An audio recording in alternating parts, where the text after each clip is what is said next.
Hello guys, so papakita namin sa inyo yung mga nabili namin sa Dali and then 7-Eleven guys. Keep watching guys.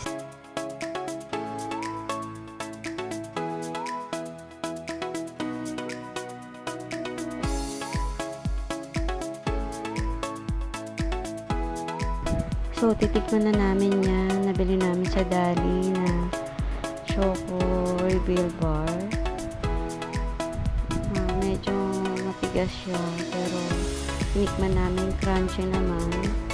Masarap siya, tama lang yung lasa, di sobrang tamis. So ang rate ni Franco dyan is 7/10, ako is 9/10.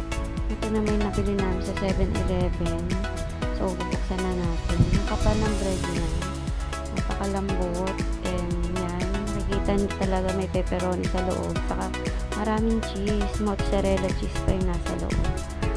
Titikman na natin yan. So, ang rate ni Franco dyan is 10/10. So, ito, nabili din namin ito sa 7-Eleven. So, wala kami nabili yung bilog. Yun talagang target namin. So, ito lang naabutan namin kasi sold out na yun. So, titikman na natin guys kung ano yung lasa niyan.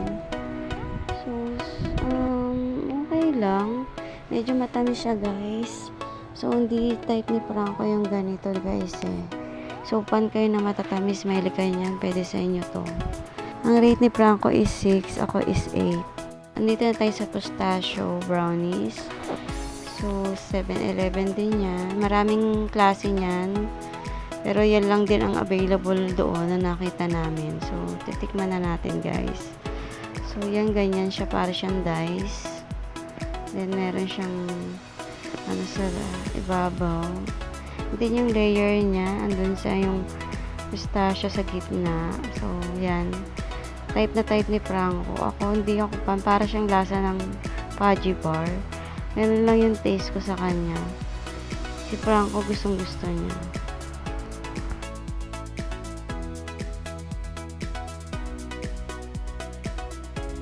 So, makikita nyo naman sa ibabaw, diba? May ano siya. And then, sa gitna yan. Nakita yung pasta. So, ito na yung pizza sa 7-Eleven. Yan.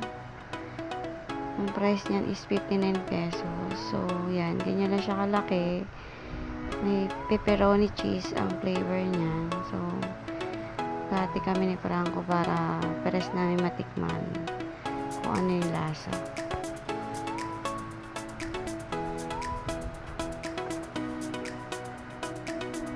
So, yan guys. Ang lasa naman niya is okay naman. Malambot yung bread. Malalasahan mo yung cheese saka yung pepperoni. Hindi naman siya sa ganun kaalat. So, okay lang yung lasa. Ang rate namin dyan sa akin is 8/10. Si Franco is 10/10 kasi favorite niya yung pizza. So, yun lang guys. Sa 7-Eleven, marami din yan ibang flavor. Meron din silang ham and cheese. And, ano pa yung iba doon? Nakita lang namin eh.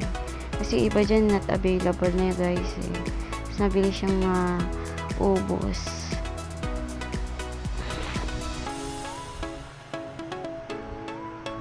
Si Franco kasi favorite niya yung pizza. So, fan siya ng mga ganyang pagkain.